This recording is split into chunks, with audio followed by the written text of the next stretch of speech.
No, I think, well, first off, I'd like to thank Congressman Rodante Marcoleta for his offer to be my lawyer in the impeachment case.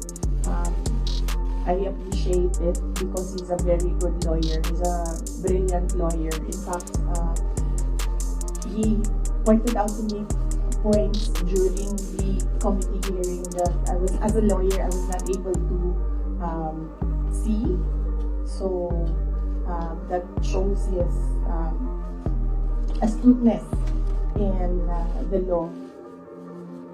But I feel that he will better serve the country if he remains as a member of the House of Representatives.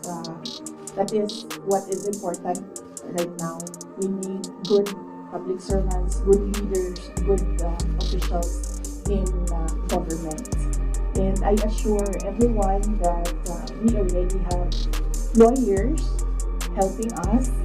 In fact, the moment that Castro announced last year that they are planning to file an impeachment, we already talked to lawyers who will handle the impeachment case at the time. But now, cases pala 3. So we just need more lawyers. And we already discussed this with the first team that we hired as lawyers. Okay, yes ma'am. So, very recently, we had a meeting with the lawyers and that was discussed there was the arrangements because we needed more lawyers. We are expecting another impeachment case now, so this may be 3 impeachment cases. So, and then we will await official copy of the articles of impeachment so that they can prepare the defense. We already have advanced copies of what is filed in the House of Representatives and they're starting preparatory works right now. Science. How do you feel right now? And if, for example, the impeachment comes through, are you confident in the numbers? No, we're not confident with numbers, ma'am. Because impeachment is a legal process and a political activity. So we are confident with the legal aspect of the impeachment because all the lawyers that I asked to review the initial drafts of the impeachment complaint really said this is not, well, they say it's not an impeachable offense and this is not an actionable offense, things like that, lawyer talk. But with regard to politics, that is a different matter altogether. So we do not know what will happen.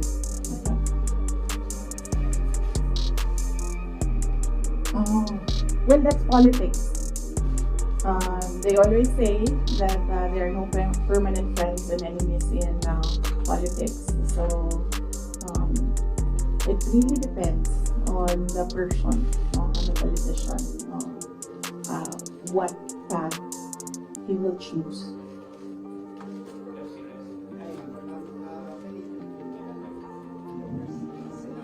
Yes. The House of Law said that they are possibly filing charges against 700 officials of the OPC formally implemented in relation to alleged misuse of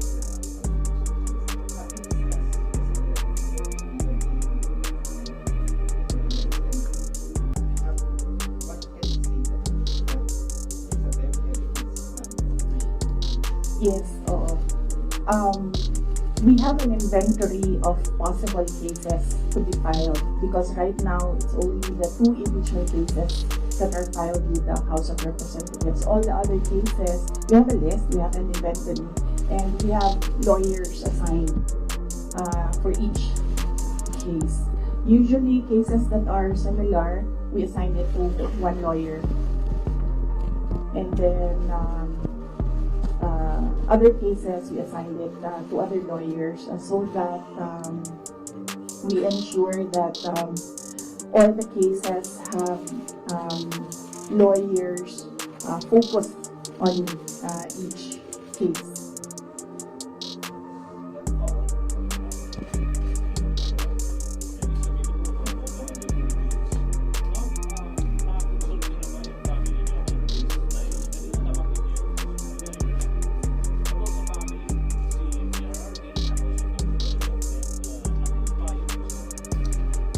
Hindi pa kami nagkausap ni dating Pangulong Rodrigo Duterte.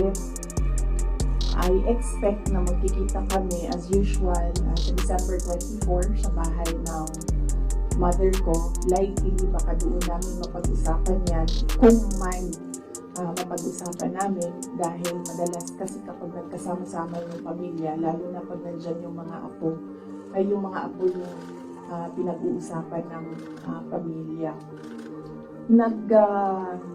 Nagsabi si Pangulong Duterte na magpapadala siya ng pera para sa pambayad daw ng mga abogado, kasi alam niya na napakaraming mga abogado ngayon ang kinuha para sa iba't ibang mga kaso. Pero nagsabi na rin ako through my brother, kasi yung kuya ko yung sinabihan niya, nagsabi ako na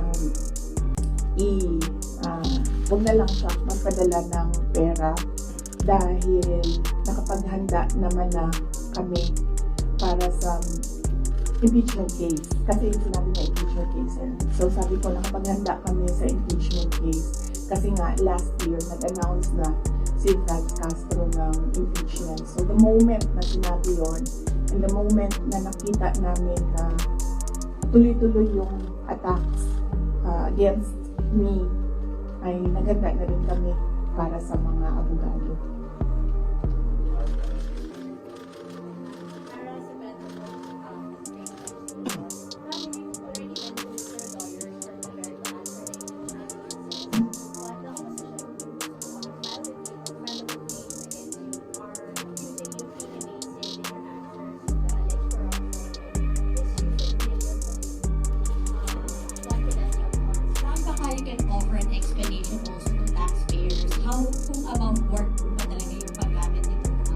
Confidential funds para matapos na rin ma'am yung question once and for all.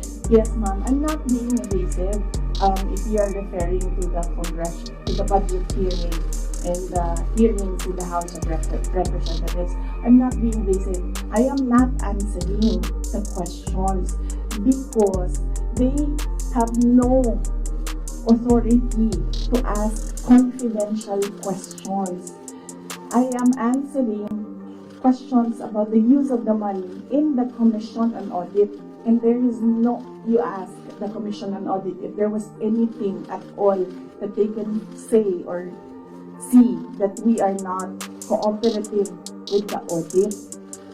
So it is wrong to say that I am evasive. I am definitely not answering questions about the use of the fund, about confidential funds, because it pertains to national security and the lives of the people involved in intelligence operations.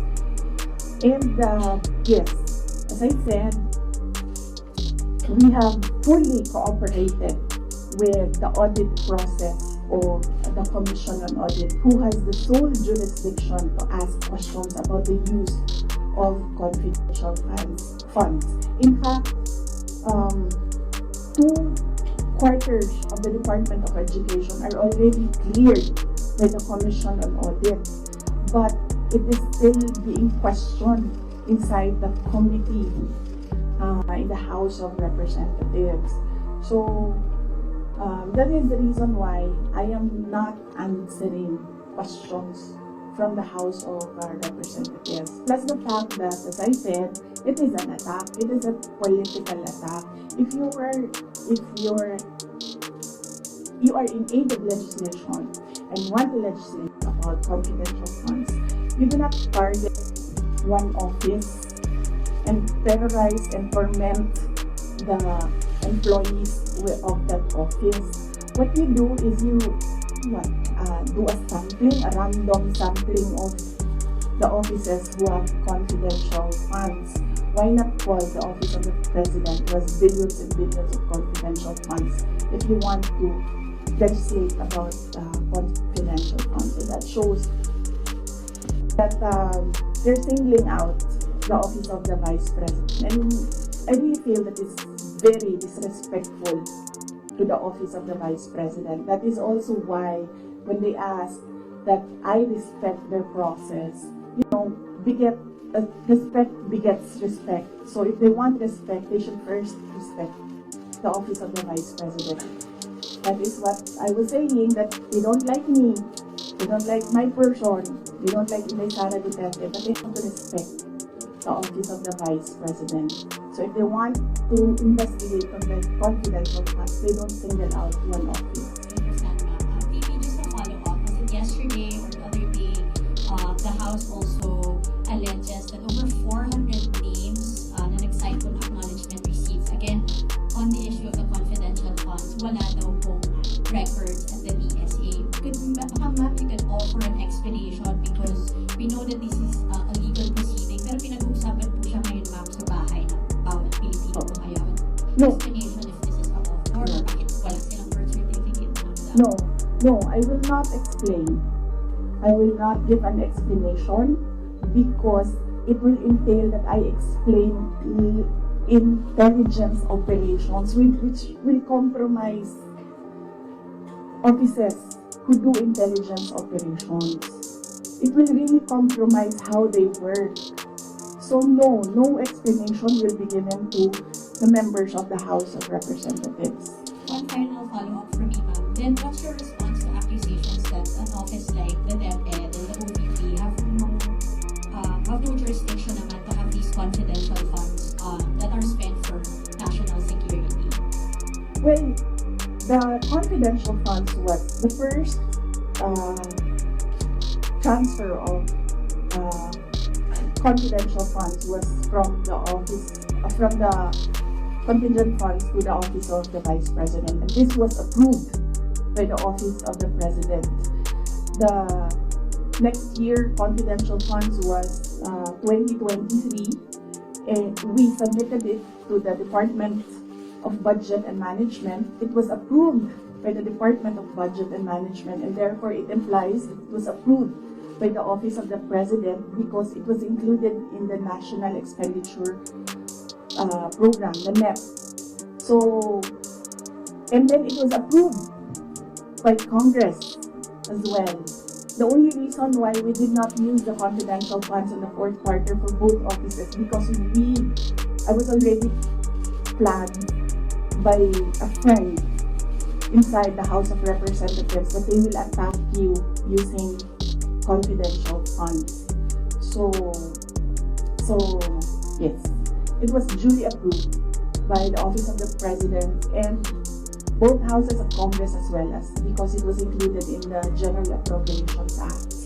So it was not, we presented it, we defended it, they approved it, we used it, and then the question on utilization is under the Commission on Audit. That is how the system works. They cannot use or they cannot twist the system according to their personal interests. Really, all this circumstances and events happening surrounding the office of the Vice President is a race to the presidential election in 2028. Unfortunately, they are attacking the office as well. So, dyan ako medyo, and the personnel of the office of the Vice President. So, dyan ako medyo pumapalag. Wala namang problema kung atakihin ninyo ako kasi politiko naman talaga ako. Pero may problema ako pag inatake yung opisina at yung mga kasamahan ko dito sa opisina ng pangalawang Pangulo na nagtatrabaho lang.